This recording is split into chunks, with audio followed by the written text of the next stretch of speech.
vamos a hablar de la potencia de la iglesia. Una iglesia potente es la iglesia de nuestro Señor Jesucristo. La iglesia potente.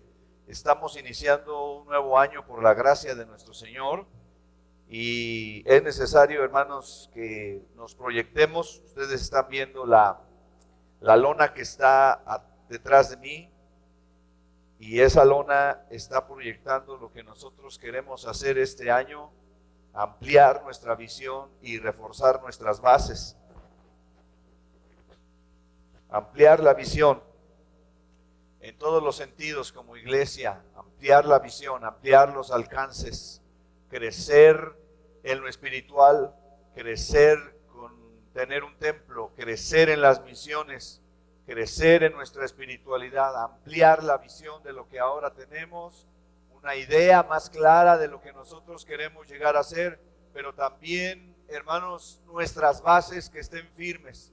No se trata de avanzar a algo y comprometer nuestros compromisos y nuestras creencias.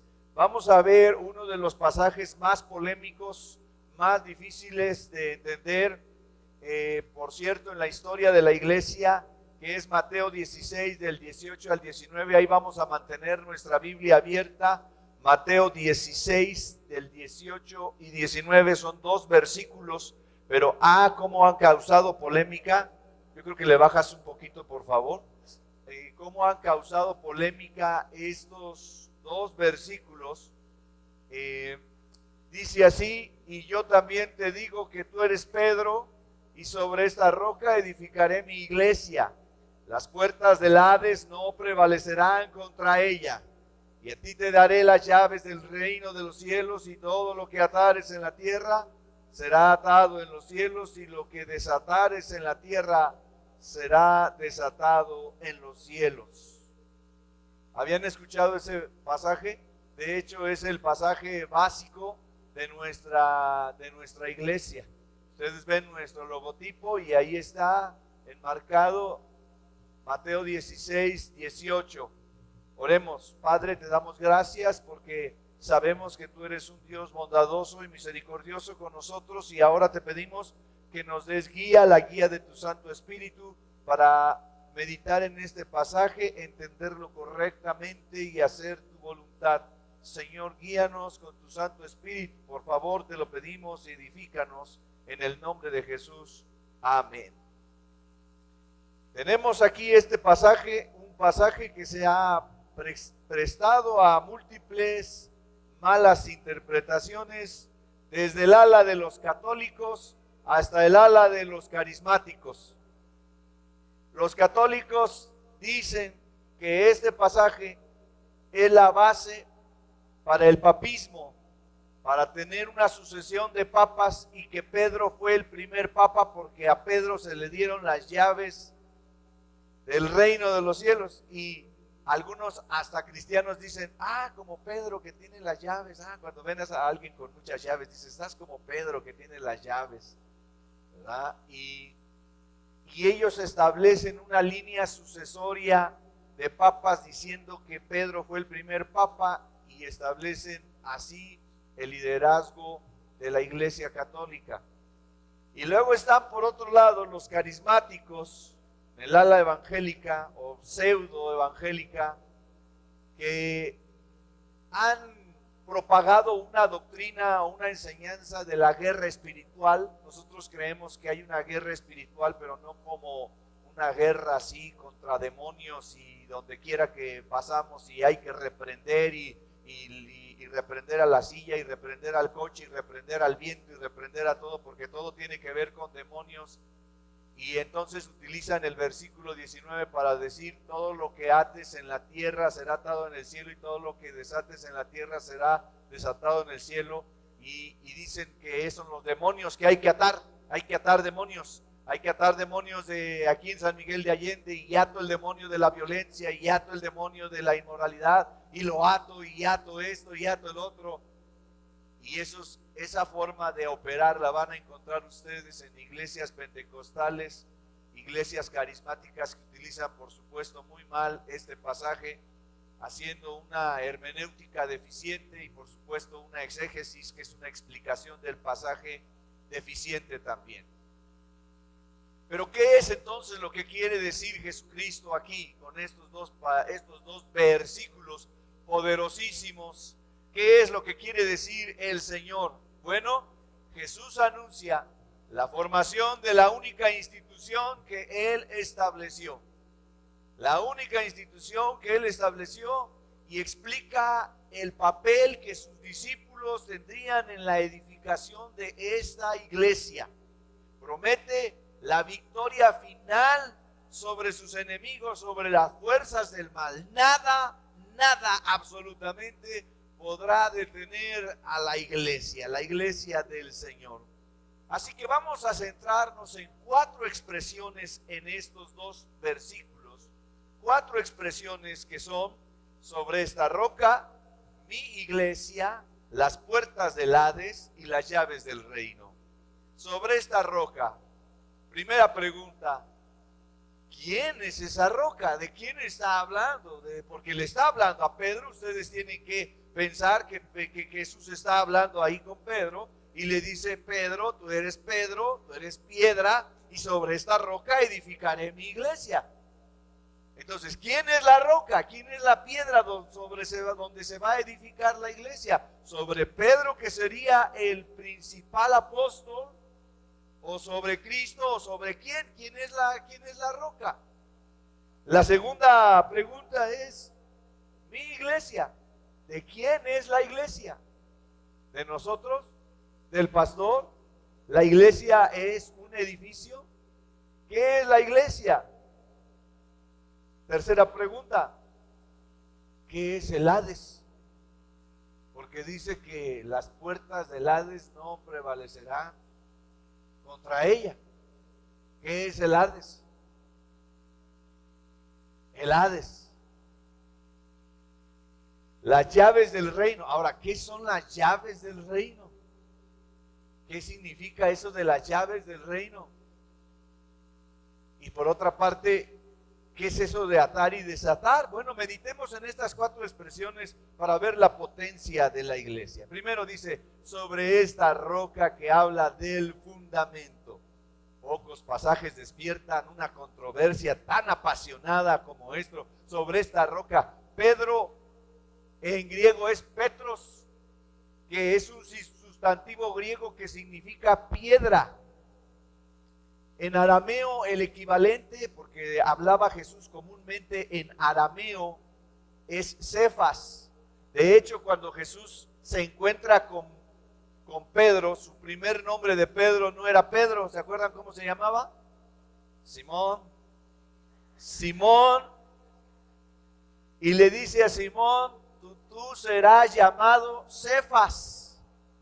En arameo Cefas es el equivalente a piedra. Tú serás llamado Cefas. Y saben, en el principio Pedro no tenía el carácter que él llegó a tener después. Fue una promesa realmente que Cristo le da a Pedro de lo que él llegaría a hacer por la gracia de Dios. Pedro no tenía la firmeza que al principio, que después tendría. Este tipo de cambio es lo que Cristo quiere hacer en la vida de todo creyente. Bájale un poquito más, porfa. Es lo que quiere hacer en la vida de todo creyente. No importa tanto lo que uno es cuando ingresa a Cristo. Hermano, escúchame. No importa tanto lo que tú eres o quién eres tú cuando empiezas a tener este encuentro con Cristo. Lo que importa es qué llegarás a hacer, lo que Dios quiere que llegues a hacer. Él tiene un plan para tu vida, así como Pedro. Tú serás llamado piedra. Una piedra habla de fortaleza. Este juego de palabras: tú eres Pedro y sobre esta roca edificaré mi iglesia. Este juego de palabras en griego es significativo. Tú eres Pedro, una piedra pequeña, y sobre esta roca, sobre esta Petra, esta roca, esta piedra grande, edificaré mi iglesia. Por cierto, Petros es masculino. Cuando se refiere a un hombre, y en cambio Petra es femenino y se refiere a una roca grande. Sin embargo, cuando Jesús enseñaba lo hacía en arameo, y en ese idioma, por cierto, que no hay la diferencia en los términos de piedra y roca. Sin embargo, los hermeneutas o los intérpretes, los sabios, a través de los siglos, han pensado que Mateo, que fue el que escuchó personalmente este discurso, hizo la distinción al escribirlo en griego, porque entendió que ese era el intento de Jesucristo. Si aceptamos esa idea, quizá Jesús estaría diciendo que edificaría su iglesia sobre una roca grande y sólida, compuesta de muchas piedras pequeñas, que en este caso Pedro simboliza esa primera piedra pequeña, como todos nosotros conformamos el edificio de la iglesia siendo piedras pequeñas. Es imposible realmente determinar con precisión el antecedente del término Petra o roca sobre el cual prometió Cristo que edificaría su iglesia. Las distintas posibilidades son: se edificó la iglesia sobre Pedro, se edificó sobre la fe de Pedro, se edificó sobre la confesión de Pedro, se edificó sobre Cristo mismo, o una combinación de algunos de estas posibilidades. Los teólogos actuales y primitivos se han inclinado, unos de un lado de la interpretación y otros del otro lado de la interpretación. Como ya les decía, la Iglesia Católica Romana, en la cuna de su formación a partir del siglo II, ha elaborado una serie de dogmas que pretenden demostrar que Pedro fue el primer papa, y de ahí han escalonado. Pero ustedes saben, la Iglesia Católica no existió sino hasta el siglo III, con el emperador Constantino, que la hace oficial, y antes de eso no hubo ningún papa. Pero la Iglesia Católica establece una sucesión y dice que nació en Pedro, cuando Cristo tiene esta conversación.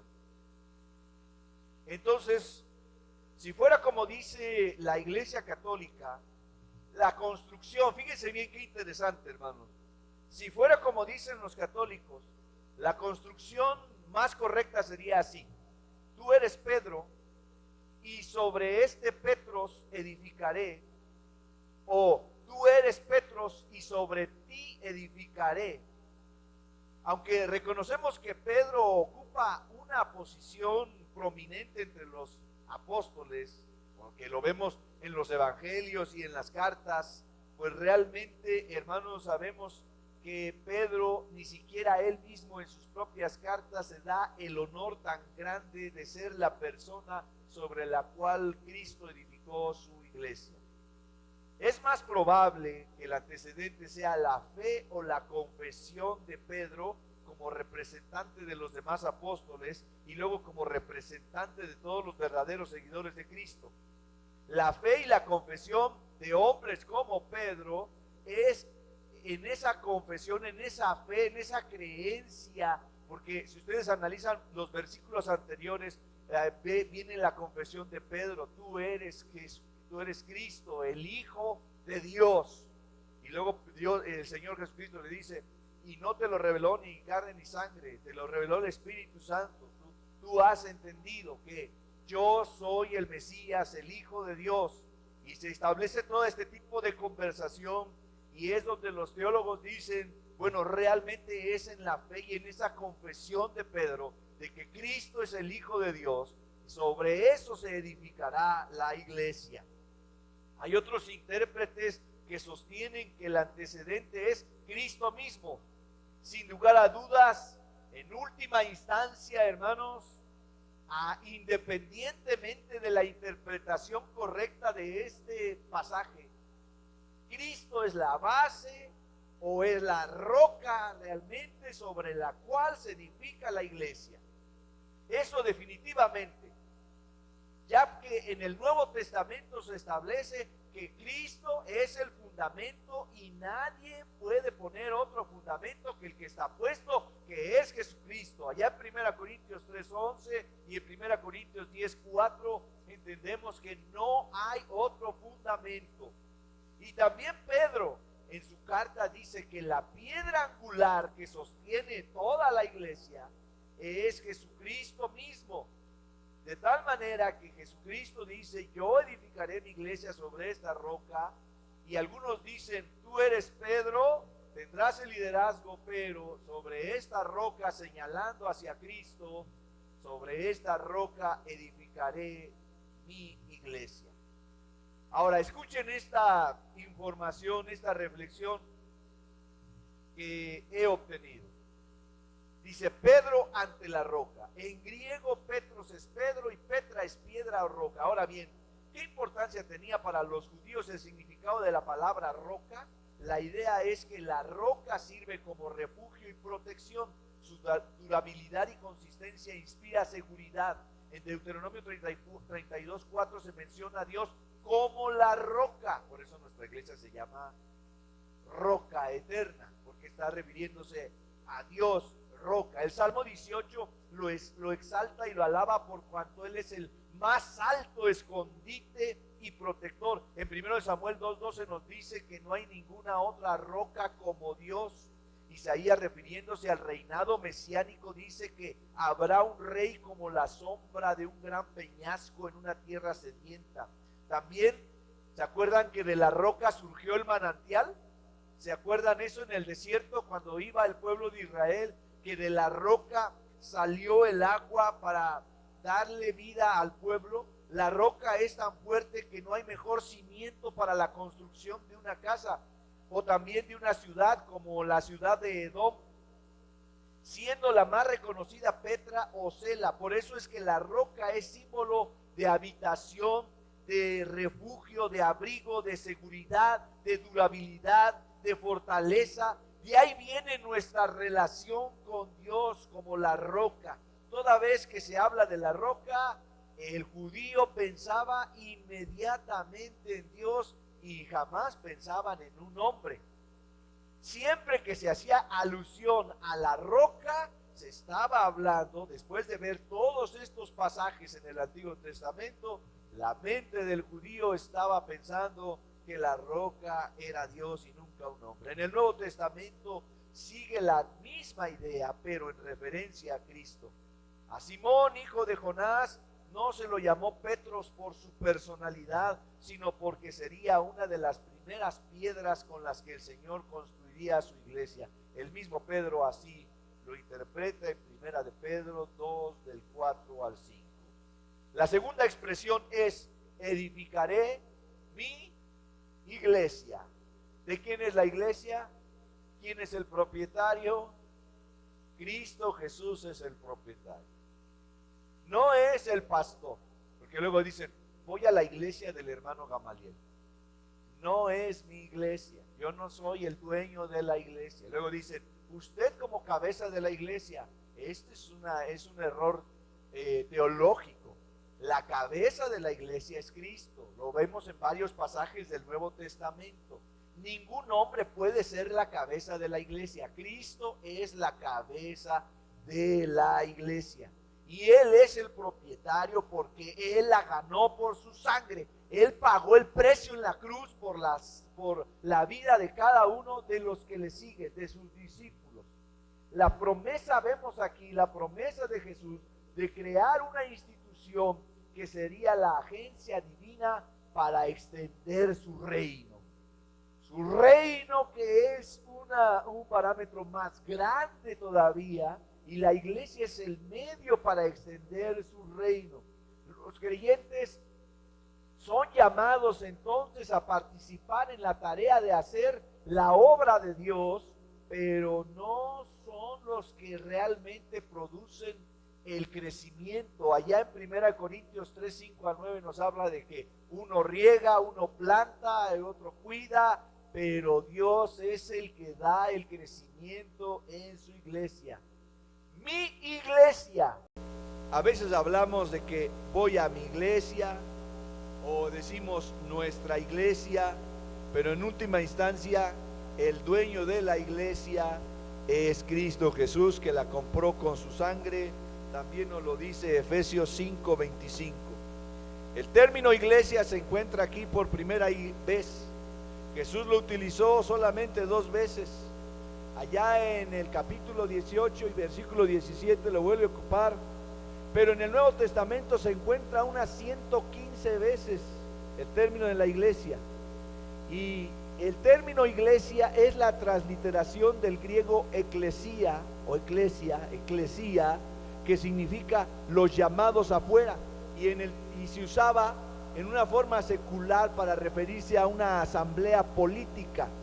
Eclesia es equivalente al término en hebreo Gaal, que significa asamblea o congregación del pueblo de Israel, donde el rey era Jehová, donde Dios tenía un reinado teocrático, Dios crático, que él gobierna, un gobierno de Dios. El término eclesia se usa en 2 sentidos en el Nuevo Testamento: para referirse a la iglesia universal, es decir, todos los creyentes que han creído en todos los países del mundo, y los que han creído y aún los que están muertos, y es la iglesia universal, toda la iglesia que se compone de los creyentes verdaderos en Cristo. Y también para referirse a la iglesia local. Pero es importante decir que de las 115 veces que se menciona en el Nuevo Testamento, 92 veces se refiere a una iglesia local. La iglesia que Jesús fundó, hermanos míos, es esencialmente una koinonía, que quiere decir una comunión entre los creyentes que están unidos por una experiencia de gracia de Dios. Solamente conforman su iglesia los que han creído en Cristo Jesús como su Señor y Salvador. ¿Cuántos de ustedes han creído en Jesús como Señor y Salvador? Son iglesia. Porque mucha gente se puede reunir en un lugar y algunos de ellos no son iglesia. No son de la iglesia porque no han confesado a Jesucristo como el Señor y el Salvador de sus vidas. Solamente aquellos que tienen esa experiencia común. Entonces, la iglesia no es una organización. Cuando tú hablas, por ejemplo, con un testigo de Jehová, te dice, no, es que nosotros tenemos nuestra organización, la organización de los testigos de Jehová. Nosotros no somos una organización. Nosotros somos la iglesia, una institución que más bien es un organismo viviente, un organismo en el cual habita el Espíritu de Cristo, un organismo donde debe haber un gobierno teocrático, en el sentido de que Cristo es la cabeza y cada miembro debe estar sometido al señorío de Cristo en todas las áreas de su vida y las decisiones que toma. Si tú eres de la iglesia, si tú eres de Cristo, entonces tus decisiones deben ser definidas por lo que la cabeza manda, y quien manda es Cristo. ¿Y cómo sabemos dónde lo manda y cómo lo manda? A través de su palabra. Los apóstoles, especialmente Pablo, hermanos, que fue el gran misionero, entendió que era necesario que esta iglesia se expandiera y estableciera iglesias locales, núcleos de creyentes en todo el mundo, llamándolos iglesias. Por eso se llamaba la iglesia de Éfeso, la iglesia en Colosas, la iglesia en la región de los Gálatas, la iglesia, ¿dónde más? De Esmirna, de Sardis, son iglesias, núcleos de creyentes, iglesias locales que adoraban y se comprometían a llevar adelante los propósitos del Señor. La tercera expresión, las puertas del Hades. ¿Qué es el Hades? Las puertas del Hades no prevalecerán contra ella, y vemos ahí la potencia que tiene esta institución conformada de todos los creyentes.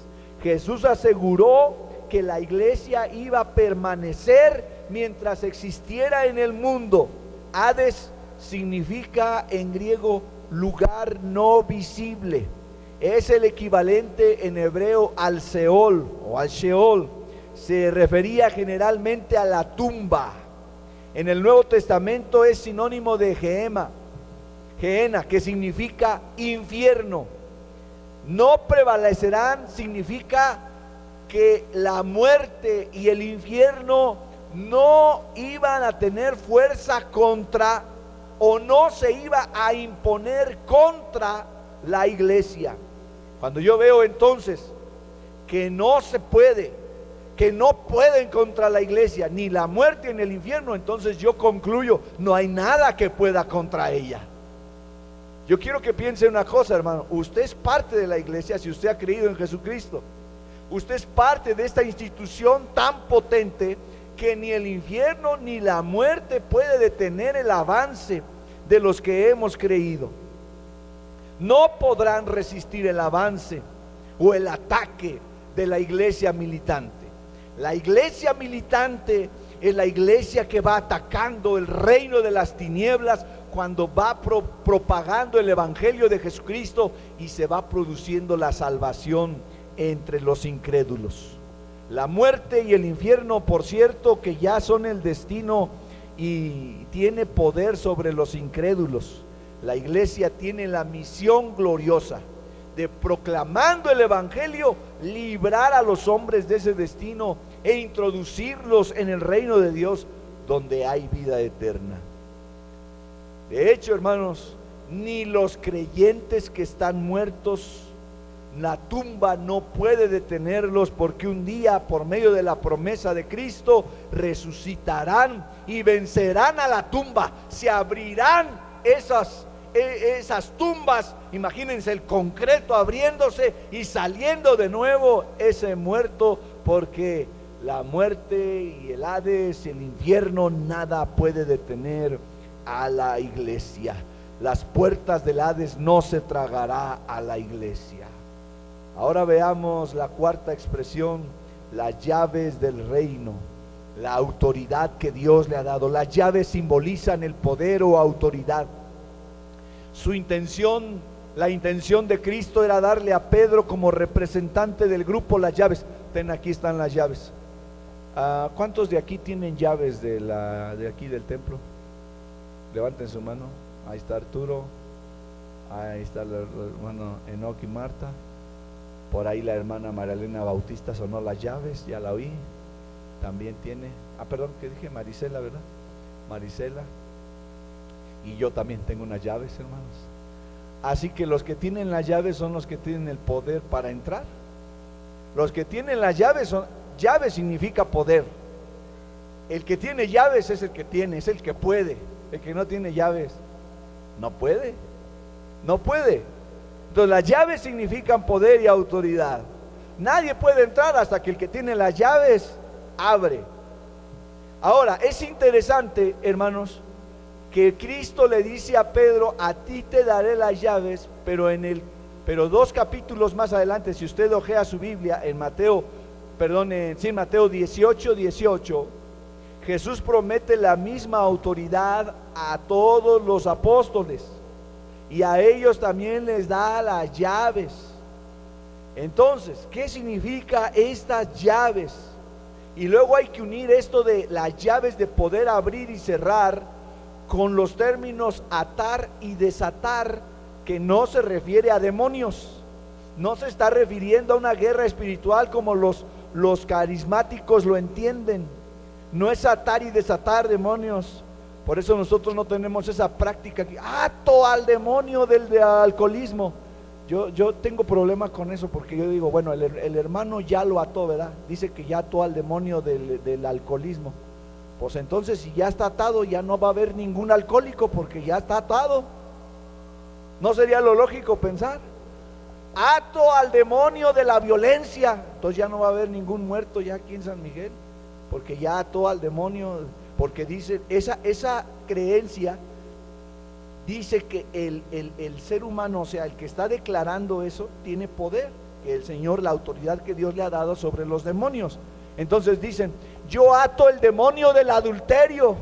Entonces, si ya lo ataste, ya quedó. ¿Cómo está una persona atada? Pues ya quedó atada, encadenada. Entonces ya no va a haber ningún adulterio. ¿Verdad que en la realidad eso no es verdad? No, no es verdad. Y les voy a decir por qué no es verdad. Porque eso no tiene nada que ver con lo que está diciendo aquí el Señor Jesucristo. Jesucristo está hablando de otro tema aquí. No se está refiriendo a demonios de atar y desatar. Aquí está hablando de la iglesia. Está hablando de las llaves, de la autoridad para abrir y cerrar. Atar y desatar eran términos rabínicos para referirse a prohibir y permitir. Las llaves sirven para cerrar y para abrir puertas. Esto significa que el Señor le da a la iglesia la autoridad para abrir el reino a los que reúnen las condiciones para entrar: arrepentimiento y fe en Jesucristo.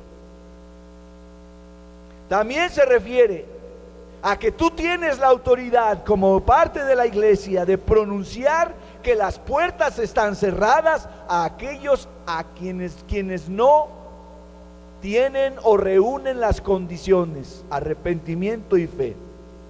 Pedro utilizó estas llaves de abrir el reino, de abrir el acceso para salvarse en el día de Pentecostés, cuando predica ese tremendo sermón y dio entrada a 3,000 personas al reino de Dios.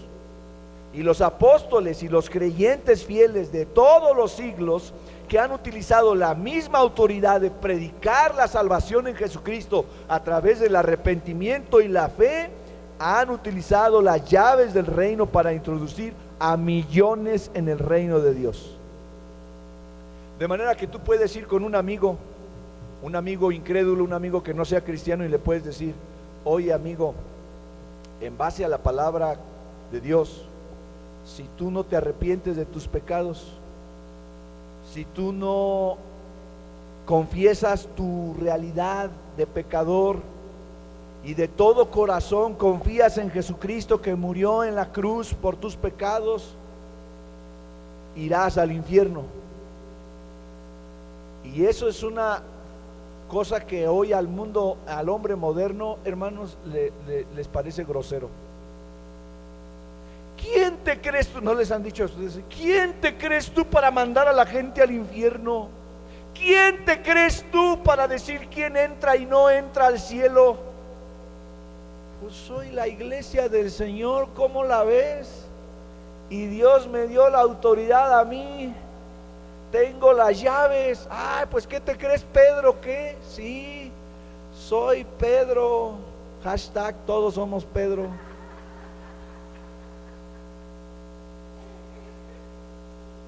¿En qué sentido?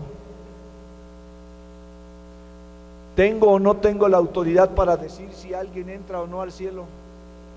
Sí tengo la autoridad, pero ¿en base a qué tengo esa autoridad? ¿Cómo es que yo entendí los parámetros o sé los parámetros para que alguien entre, las condiciones para que alguien entre al cielo o al infierno? No me lo inventé yo. Cristo lo estableció en su palabra. Y como yo soy un creyente de Cristo y soy parte de la iglesia, yo puedo decirle a la gente: si no te arrepientes y crees en Jesucristo, te vas a chicharrar en el infierno por siempre. Y me dijo uno: ¿así, pastor? ¿Todo tatemado? Todo tatemado. Nada más que no se va a acabar el sufrimiento. Bueno, lo que dice la palabra de Dios. ¿No nos gusta? Bueno, eso no nos gusta, pero eso es lo que dice. Y entonces, ¿quiénes van a ir al cielo? Pues déjame te instruyo. Tienes que arrepentirte de tus pecados, creer en Jesucristo, dejar esa vida de pecado, dejar esa vida desordenada y alinearte a Cristo Jesús, entregarle tu corazón, vivir para Él, amarle a Él sobre todas las cosas, y entonces tienes entrada al reino de los cielos. Yo de mí mismo no soy nadie, hermano. Soy un simple ser humano que no tiene poder, no tenemos nada. Yo no puedo dictar las condiciones. El dueño de la iglesia ya dictó las condiciones y por tanto Él ha dado las llaves. A ustedes les doy las llaves. Vayan y hablen el evangelio. Las personas que no crean, pues ya se cerraron las puertas, ya lo ataron. Y aquel que estaba esclavo en sus pecados, si ustedes les hablan del evangelio, porque ¿saben qué significa evangelio, hermanos? Evangelio son las noticias que traen verdadera felicidad. Ese es el evangelio. El evangelio es el mensaje que trae verdadera felicidad. ¿A cuántos les gusta la coca? ¿Qué les parece si al final les regalo una coca? Ya hasta sienten un poco de felicidad. Pero no es esa la verdadera felicidad, hermanos. Lo que trae verdadera felicidad a la vida del hombre es el evangelio, es la salvación en Cristo. Y cuando la iglesia hace su tarea, está atando y desatando. Por eso tiene la autoridad, las llaves del reino. La iglesia, hermanos míos, y voy concluyendo con esto, la iglesia es una fuerza potente porque Cristo es quien la instituyó. Está fundada en la roca, es su iglesia, no es nuestra iglesia, le pertenecemos a Él porque nos compró con su sangre y Él ha dado las llaves, la autoridad para proclamar el destino de los hombres, porque Él es quien ha asegurado la victoria, porque ni el infierno ni la muerte detendrán su paso. Hermano, toma en cuenta la dimensión de la institución a la que perteneces si eres de Cristo. Por eso debemos dejar toda indiferencia en este 2020. Debemos dejar todo aislamiento de la iglesia. Yo voy, me siento, canto unos cantitos y me voy a mi casa. Hermano mío, yo quiero animarte, así como los hermanos que pasaron aquí, la familia, y decir cuáles son mis metas, mis propósitos para este año. Bueno, tienes una responsabilidad, un deber y un gozo y un privilegio, que eres parte de la iglesia y el Señor te ha dado una misión. ¿Cuál es la misión de la iglesia? Está enmarcada en el último capítulo de Mateo, cuando Jesús estaba por ascender a los cielos. Le dijo: vayan, ¿y qué cosa? Vayan y qué. Vayan y qué. Hagan discípulos. Oye, hermano, ¿no crees que sería un buen propósito este 2020 que te hicieras un discípulo? Me gustó el hermano Eric dijo: este año me propongo predicarle a mis amigos y acercarlos a Dios. Hazte el propósito, hermano. Imagínate que cada uno al final del año trajéramos un discípulo, nada más uno. ¿Cuántos seríamos? Tendríamos que comprar más sillas. Nos duplicaríamos, nada más un discípulo por año. Uno por año. Yo te quiero invitar a que, así como el cazador, sabes que cuando el cazador está ahí, ponen la mira a uno, no ponen la mira a 5, ¿verdad que no? Porque al que todo le tira, a nada le pega.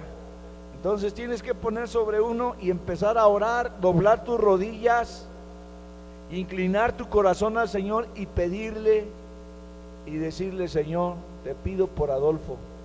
Ese va a ser mi objetivo.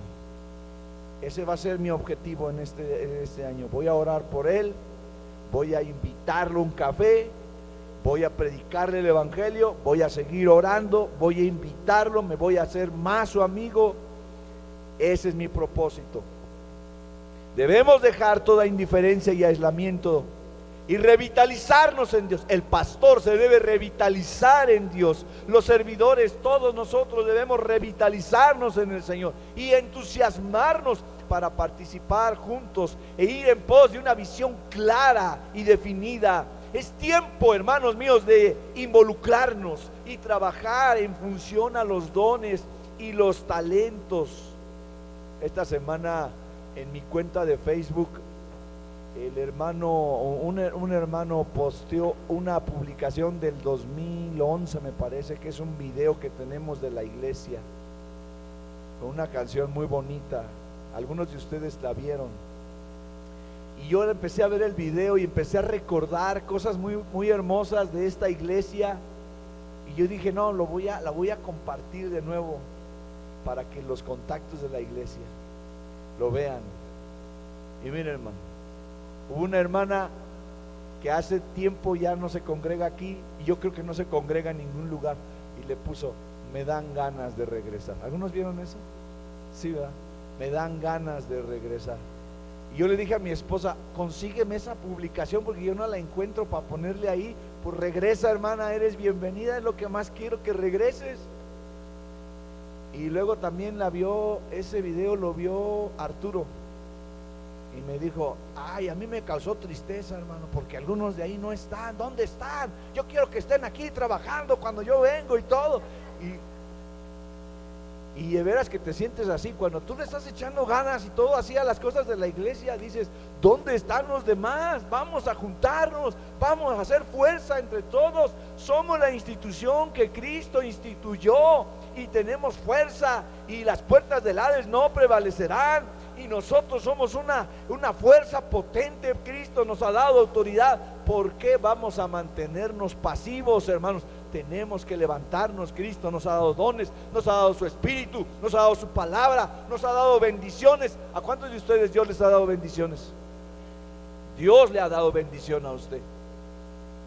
¿No cree que Dios le ha dado bendición a usted más de lo que usted merece? Más de lo que yo merezco. No me ha dado lo que yo merezco, porque lo que yo merezco es condenación por mis pecados, pero me ha salvado y me ha dado bendiciones que van más allá. ¿No tiene usted gratitud en su corazón, hermano? ¿No ama usted a Dios? Para usted Dios no es lo más sublime, no es lo más grande. Entonces su esposa, la iglesia, debe estar en una alta estima, y usted debe sentir ese privilegio y ese gozo de pertenecer a ella. Los reformadores decían Ecclesia reformata semper reformanda, que quiere decir iglesia reformada siempre reformándose. Lutero, Calvino, Zwinglio y hasta Karl Barth, un teólogo más actual, todavía se reforma. La iglesia se reforma, pero se reforma cuando insiste y vuelve a la palabra de Dios. Todo esto implica, hermanos, que no solo debemos sentarnos a recabar o a recibir información o aprender doctrinas o ideas interesantes de Dios y de la vida, porque hay gente que luego dice, oh sí, lo que dijo el pastor, lo que se predicó, estoy de acuerdo, pero hacen lo contrario. La fe debe ser una fe práctica que nos lleve a la acción. No solo debemos ser oidores, sino hacedores de la palabra. Dios, hermanos, se complace en ver a su iglesia trabajando, obedeciéndole en su misión y sus propósitos, una iglesia activa. Ahora les voy a decir, hermanos, en el camino vamos a enfrentar adversidades, dificultades, carencias, pero el Señor ya nos ha garantizado la victoria. Como ese día que fuimos al terreno y no sabíamos ni cómo íbamos a levantar eso para poner las lonas, pero Dios proveyó la máquina, Dios proveyó hombres fuertes casi como Hércules para poder levantar los postes, y se hizo. Y luego Dios proveyó la carnita asada que nos comimos, las sillas, eran las sillas casi justas las que llevamos. Dios proveyó para todo. Somos una iglesia que tiene garantizada la victoria. Algunos, hermanos, lamentablemente se han dado por vencidos. Vamos a tener crisis, vamos a tener enemigos, vamos a enfrentar persecución, vamos a tener crisis, vamos a tener enemigos. Los enemigos están allá afuera con sus ideologías, atacando a la iglesia, atacando las cosas que Dios quiere que el hombre crea. La iglesia tiene enemigos, siempre los ha tenido desde el inicio. La iglesia es una comunidad de fe donde los creyentes llevan adelante los propósitos y las enseñanzas de Jesucristo. Gente que se compromete a cumplir la misión y los propósitos de Dios. Pero algunos se han dado por vencidos y han empezado a vivir como el mundo, han empezado a pensar como el mundo, han hecho concesiones a las ideologías contrarias a la palabra de Dios, que están ahí flotando o que se inflan en estos tiempos. Cristo dice, sé fiel hasta la muerte, ¿y qué? Y yo te daré la corona de la vida. Fíjate que Dios nos dice, sé talentoso. Esto es para los talentosos nada más. No, dice, sé fiel hasta la muerte. Y Dios te dará la corona de la vida. Hermanos, en esta iglesia pienso en algunos de ustedes y yo digo, son fieles. Yo a veces pienso en Edgar, pienso en Enoch, algunos más, pero ahorita aquí los tengo de frente. ¿Y saben qué? A lo mejor alguien puede decir, no sé cuánto talento, en qué medida puedan tener talento, pero son fieles. Y al final, lo que el Señor va a premiar es que la fidelidad. ¿Se acuerdan cuando dice, buen siervo fiel? Sé fiel hasta la muerte. Y lucha, lucha, lucha, porque somos parte de este ejército también, la iglesia. Debemos luchar y luchar porque Dios está con nosotros. Alguien me dijo hace tiempo, ay Gamaliel, ¿no ves cuánta gente tan poquita viene a la iglesia? Ya abandona, ya deja Roca, hombre, ya Roca se acabó. Pero yo me considero un luchador. El otro día mi moto no prendió, yo estaba con la moto como 2 horas y no prendió. Nada más me lastimé y me dijo mi esposa, ya deja esa moto, que soy un luchador. Yo voy a luchar y si pierdo, pues que pierda, pero voy a luchar, voy a morir luchando. Voy a morir en la raya, hermano. Y así quisiera en esta iglesia. Y tú quieres ser parte de esta iglesia. Yo creo que Dios tiene cosas maravillosas, bonitas para nosotros en el futuro. Pero eso significa lucha, significa batalla. Cuando Dios le entregó a Josué la tierra prometida, le dijo, aquí está, ya entraste. Pero tenían que luchar. La victoria está asegurada, pero tienes que luchar. David, cuando estaba frente a Goliat, él dijo, me lo voy a echar, no me va a servir, es un gigante, pero lo voy a matar. Pero tuvo que matarlo, tuvo que agarrar su onda, tuvo que lanzar la piedra y luego tuvo que ir a cortarle la cabeza. Hay trabajo que hacer. Tenemos una iglesia victoriosa, pero hay trabajo que hacer, hay cosas de que luchar. Tú tienes que luchar en tu familia, con tus adversidades, con tu trabajo, con tu carácter. Tienes que luchar con muchas cosas, hermano. Tu economía, la enfermedad, hay muchas cosas, pero somos la iglesia y tenemos la misión de ir y proclamar el evangelio. Y la iglesia se sostiene y se revitaliza y se justifica su existencia cuando verdaderamente produce discípulos. Por eso estoy de acuerdo que esta iglesia llegue hasta Agualinda y llegue a los Altos de Jalisco y llegue al Alcocer y llegue a Cruz del Palmar y a donde Dios nos permita. Tenemos que levantar discípulos porque esa es la misión que Dios nos dio y todos debemos involucrarnos. Y cuando llegue el momento, hermanos, va a llegar la invitación. ¿Cuántos van a Agualinda? ¿Cuántos van a ir a trabajar al Alcocer? ¿Cuántos van a ir a trabajar a Cruz del Palmar? Yo espero que tú estés listo para decir, yo voy a levantarme y ir, voy a poner mi granito de arena, voy a trabajar, voy a dejar la indiferencia y el aislamiento y me voy a poner a trabajar porque Dios nos ha mandado. Es la iglesia que debe seguir la voluntad de Dios ante toda circunstancia, en toda época y en toda generación. Hagamos la voluntad de Dios, cueste lo que cueste. La vida, hermanos, no vale la pena cuando no cumplimos el propósito que Dios nos ha dado. Es pobre vivir y morir por nada. Algunas personas nada más van a pasar en este planeta, pero no van a hacer cosas para Dios. Eso es vivir y morir por nada. Pero cuán valioso es vivir y morir por Cristo. ¿Se acuerdan que dice cuán hermosos son los pies de los que anuncian la paz, de los que llevan las buenas nuevas? Eso es lo precioso. Hermanos, el Señor nos ha dado todo para triunfar, así que vamos y hagámoslo. Como dice esa marca de deporte, solo hazlo, solo hazlo. Levántate, just do it. solo hazlo, levántate y haz lo que tienes que hacer. Padre, te damos gracias en esta hora, porque nos das el privilegio de pertenecer a la iglesia.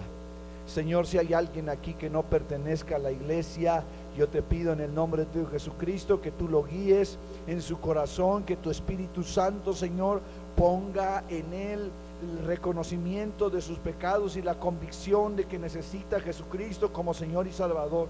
Si alguien aquí está batallando con un hábito pecaminoso, con alguna preocupación o con algún estorbo, Señor, yo te pido en el nombre de tu Hijo Jesucristo que tú toques su corazón, su mente, su ser, y lo levantes y quites ese estorbo, o le des la gracia para que aún con todas esas adversidades cumpla la misión que tú le has dado.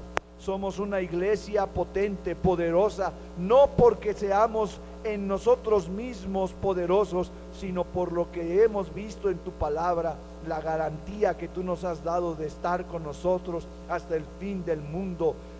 Y estando con nosotros, Señor, nosotros podemos ir a hacer tu voluntad y cumplir tus propósitos. Danos esa disposición, por favor, Señor. Acrecenta ese amor en nuestras vidas, esa devoción para servirte, Señor. Despierta a los que están dormidos y levántalos, Señor, para formar parte de esta iglesia, la iglesia militante que va y conquista. Dios, te adoramos, te bendecimos y te exaltamos en el nombre de Jesús. Amén y amén. Vamos a levantarnos, vamos a ponernos de pie.